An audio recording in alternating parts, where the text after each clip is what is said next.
Lugh and Lego. Hey there, rats and cats. Welcome back to round 7 of Invisible Black Moon Musings. I hope you can hear me. I am filming from an absolutely gorgeous old barn, very old, in Giants country in Norway. It's very exciting. I mentioned in the last musing that I'm here doing a very exciting project. I shall talk more on that at some point in the future, somewhere else, probably, I don't know. And it has been, or we have had, the most incredible thunderstorm this past 3 hours. Thor has been crash banging away up there. And it is still pelting down with rain, but it is absolutely beautiful.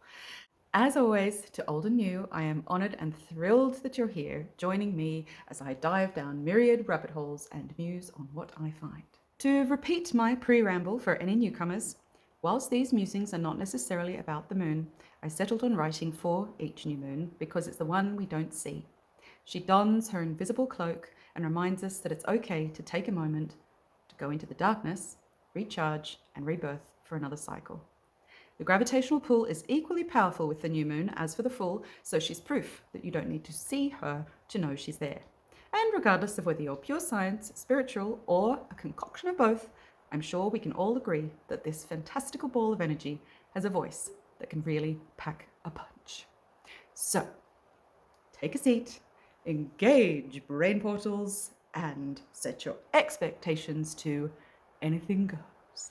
When I wrote this back in 2022, I had a Lego moment, combined with the realization that August 1st is the next cross quarter, known as Lunasa in the pagan Celtic tradition. So let's start with what Lunasa is. Essentially, it's a festival celebrating the first harvest of the season, to reap what's been sown throughout the past few months and recognize that the bright summer days will soon come to an end. By the very nature of being passed down and retold time and time again, mythology will have variations. And as with many pagan traditions, it morphs again when Christian traditions swoop in with some of their own remodeling. For our purposes, we'll refer to the Irish Celtic tradition, which bases the name on Lugh, who is believed to have started the festival. It included a feast and funerary games in honour of his foster mother, Tolchu. I have tried my very best to get these Irish pronunciations correct, so I apologise if they're not completely up to par, who was said to have died of exhaustion after clearing the plains of Ireland for agriculture. Thanks, Tolchu. Quick story time! And so early in the musing, I know! So, Lugh was an Ildanach, meaning a master of many skills, including smithing, which the Celts believed to hold magical gifts. I mean, combined with strength and skill, they were moulding the metals of the earth through their mastery of fire. It's pretty impressive, nay, magical. Aside from this gift that complemented his being a great warrior, he was also a poet, a harpist, a magician, and even a physicist who could apparently cure all illness. Oof, it's almost exhausting. There's actually rather a fun legend about him entering the Hall of Tara, the Hall of the Kings of Ireland. You see, he wasn't invited to the party, and the golden tickets were reserved on a one skill per person basis. As Lugh rattled off all his skills, the guard replied that they'd all been accounted for. Finally, Lugh asked, but do you have anyone here who can do them all? And with that, he was granted entrance. Cheeky chappy, but also valid point. Go Lugh. As you can see from all Lugh's skills, Lunasa is as much a time to celebrate talents and craftsmanship as it is the harvest. So I implore you to celebrate yours, whatever they might be.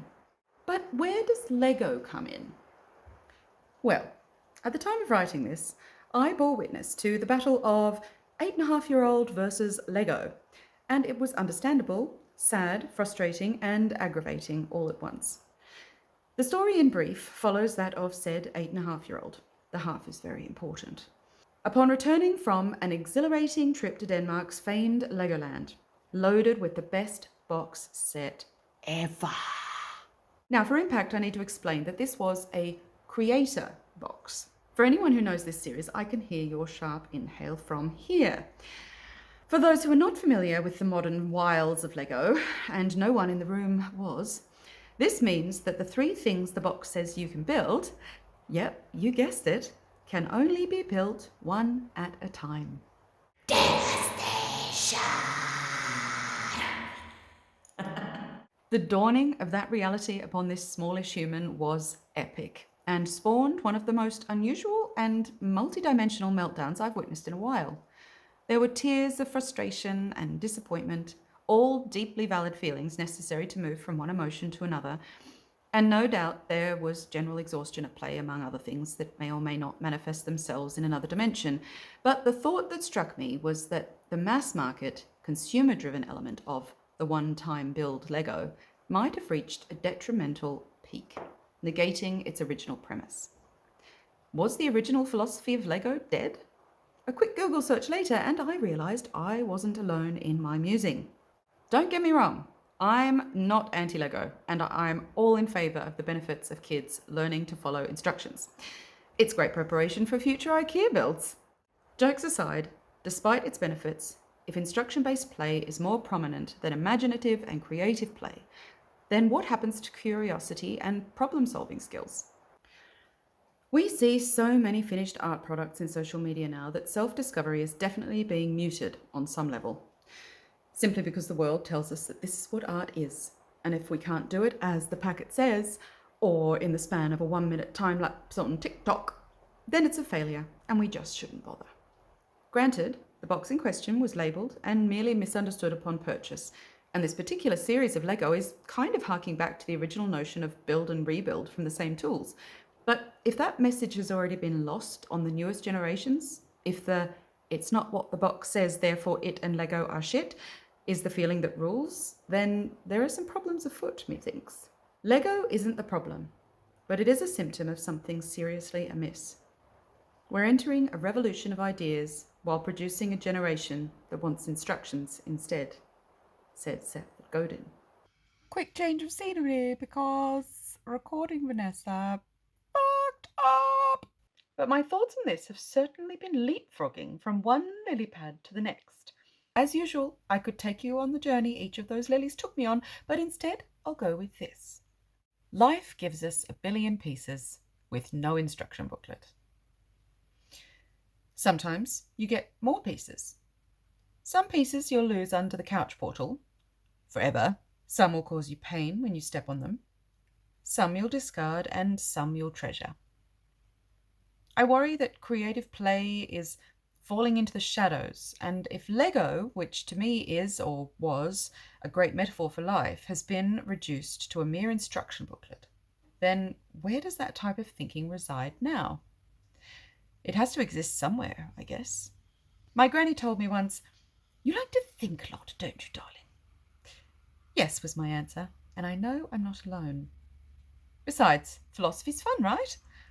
Or should I say, Legosophy? And yes, it is a word. In fact, it's a full-blown book by philosopher and lifelong Lego enthusiast Tommaso W. Bartolotti. I hope I said that right. Who specializes in the way new technologies affect the human mind. In his book of the same name, he explores the essential characteristics, the act of playing, and the cult of Lego, questioning who the true Legophiles are. Those who follow instructions to the letter, or those who start by mixing up all the bricks and letting their vision emerge out of the chaos. He suggests both feed on freedom and method, which I agree is a fabulous balance. But have we lost the balance? I think it is so important for kids to build stuff they see and imagine in their own brain tanks, and to be allowed to create things from scratch without any concept of right or wrong or making it look like or be something. I refer you to the wise words of Manny and Bernard in the masterpiece that is Black Books. Manny. The modern child, what does he want to read? Bernard. Who cares? We've got to write for ourselves as children, back when innocence was legal, back when you would go cycling for 3 hours just to tell a friend you saw a frog. All I ever needed for entertainment was a breeze block and a bit of old bone. I'll bet you conquered worlds with that bit of old bone. If we learn this skill, we also become friends with our intuition and how to use our peripheral vision. Sometimes the instructions are wrong. Sometimes something happens that makes them invalid, and sometimes we even lose them.